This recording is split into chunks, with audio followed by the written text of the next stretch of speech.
Pada zaman dahulu kala, hiduplah seorang ibu dengan anak perempuannya yang bernama Darmi. Ayah Darmi sudah meninggal saat Darmi masih kecil. Dahulu, mereka hidup berkecukupan. Namun, setelah ayahnya meninggal, ibu Darmi harus bekerja keras di ladang demi hidup mereka.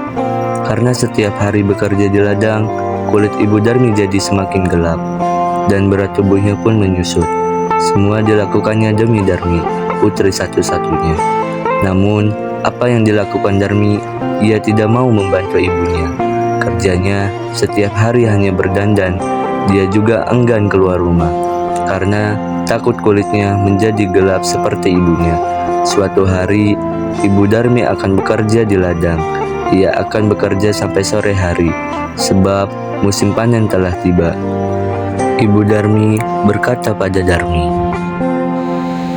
"Darmi, bisa kalau pas kali ini, Nak, Ibu harus menyelesaikan panen kita. Jika kamu mau, bisa angkat panen Nak." "Tidak mau, Bu. Kalau aku masak, nanti badanku ini bau tungku. Aku kan baru saja mandi. Lalu, kalau aku menghantarkan makanan ke ladang, nanti kulitku ini akan hitam seperti Ibu. Ibu mau, Bu." Ibu Darmi hanya menggeleng-gelengkan kepala yang terlihat sedih. Di ladang, ibu Darmi bekerja dengan keras. Ia mengumpulkan hasil panen, karena besok dia akan menjualnya ke pasar. Dia tidak memperdulikan perutnya yang lapar. Saat lelah, dia beristirahat sambil minum air yang dibawanya. Dia berdoa dalam hati, "Ya Tuhan, tolonglah kami, ubahlah anakku, lepaskan dia dari sifat malasnya." Setelah pulang dari ladang, ibu Darmi sampai di rumah. Betapa terkejutnya dirinya. Di meja tidak ada makanan yang bisa dimakan. Darmi sama sekali tidak memasak. Darmi yang melihat ibunya pulang justru marah-marah. "Ibu ini kemana aja sih seharian? Masa di rumah tidak ada makanan? Darmi kan lapar, Bu, belum makan seharian." "Darmi, tadi kan Ibu sudah menyuruh untuk memasak." "Ibu, kan Darmi udah bilang, Darmi tuh nggak mau, Bu." Darmi meninggalkan ibunya yang kelaparan dan lelah dengan marah. Keesokan harinya, ibu Darmi sudah siap dengan hasil panennya. Ia akan pergi ke pasar. "Darmi, ikutlah Ibu pergi ke pasar, Nak. Ibu butuh bantuanmu untuk membawa hasil ladang kita." "Gak mau, Bu. Kalau Darmi ikut Ibu ke pasar, nanti kulit Darmi ini bisa kotor. Apalagi pasar kan becek. Aduh, Bu, Darmi udah nggak bisa ngebayangin kalau Darmi ikut Ibu ke pasar, kulit Darmi yang udah putih bersih ini jadi ikutan kotor." "Gak mau, Bu." Akhirnya, ibunya ke pasar sendiri dengan membawa hasil ladang itu.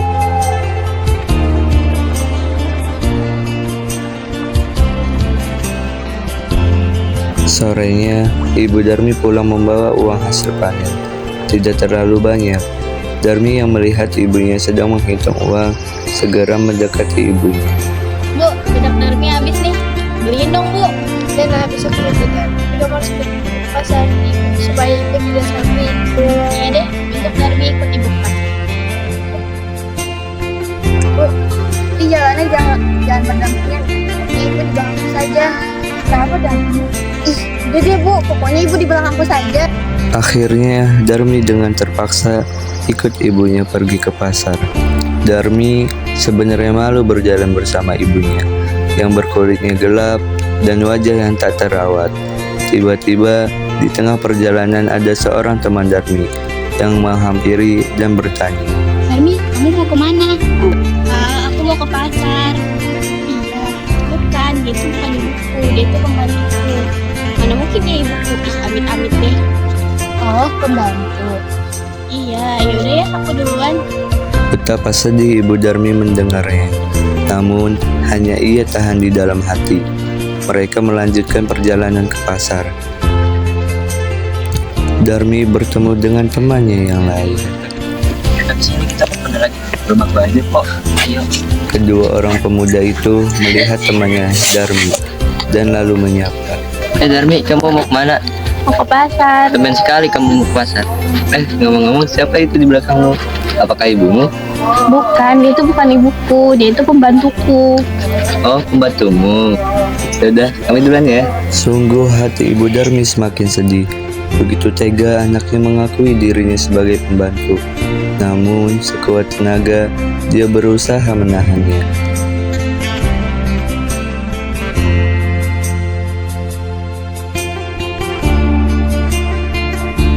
Sampailah Darmi dan ibunya di pintu pasar.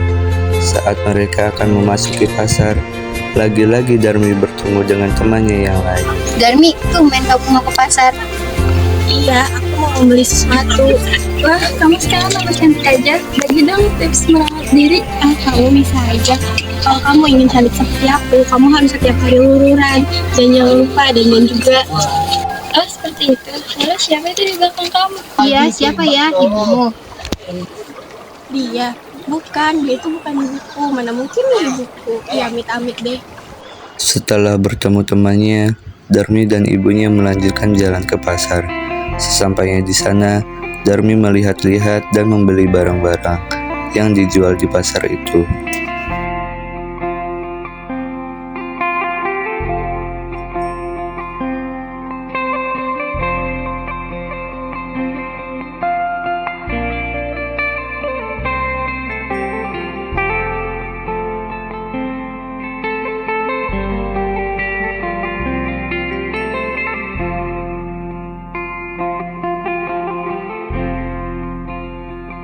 Mari dibeli. Sampailah Darmi dan ibunya ke tempat penjual bedak.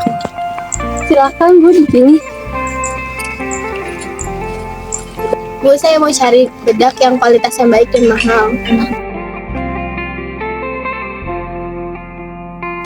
Darmi, yang beli yang mahal nggak? Uang ibu tidak cukup. Udah deh, ibu diam saja. Udah sana-sana, jangan dekat-dekat Darmi. Nona, begitu kepada ibu Nona. Kan Bu, dia itu bukan ibu saya, dia itu pembantu saya. Oh, pembantu. Saya beli ini ya.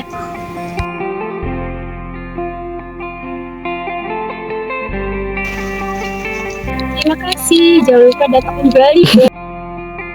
Dalam perjalanan pulang, Darmi marah karena ada barang yang tidak terbeli. Bu, ibu ini bagaimana sih? Darmi kan ingin tas terbaru tadi. Masa ibu menolak membelikan? Darmi, sudah terlalu banyak barang yang kamu beli, nak. Uang ibu tidak cukup lagi. Alasan kalau Darmi mau, ya ibu harus membelikan dong. Tidak usah beralasan uang habis. Lalu Bu, tadi sebelum berangkat, Darmi kan sudah bilang, ibu di belakangku saja, jangan dekat-dekat Darmi. Darmi tuh malu Bu, malu. Masa iya Darmi punya ibu kayak gini, berkulit hitam, tidak terawat? Ibu tahu tidak, dengan ibu berpenampilan seperti ini, ibu tuh sudah seperti pembantu. Ibu Darmi tidak kuasa menahan air matanya, maka ia pun berdoa. Ya Tuhan, hamba sudah tidak kuat lagi dengan sifat anak hamba. Tolong kiranya Tuhan menghukumnya agar dia menjadi jerak. Setelah Ibu Darmi selesai berdoa, tiba-tiba Darmi menjerit. Ibu sakit. Ibu, kakiku sudah tidak bisa digerakkan. Tolong ibu. Sedikit demi sedikit, Ibu. Darmi menjadi batu. Maafkan ibu, nak, ini semua perbuatannya kepada ibu. Tolong Bu. Darmi meringkih Tolong sambil Bu. menangis. Ampun, Minta Darmi tidak ampun, akan Ibu. mengulangi lagi. Sayang, semua tak bisa Ampun kembali. Bu. Darmi tetap menjadi batu. Dia harus menanggung hukuman karena telah durhaka kepada ibunya yang sudah melahirkan, merawat, dan menjaganya hingga dewasa. Batu itu akhirnya dinamakan Batu Menangis yang berada di Kalimantan Barat.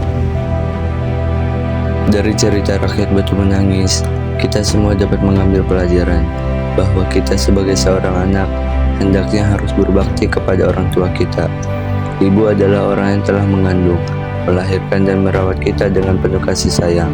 Seperti apapun rupa orang tua kita, baik miskin ataupun kaya, mereka tetaplah merupakan orang tua yang harus kita hormati, sayangi, dan kita rawat sepenuh hati. Hormati orang tuamu, maka akan datang keberkahan di dalam hidupmu.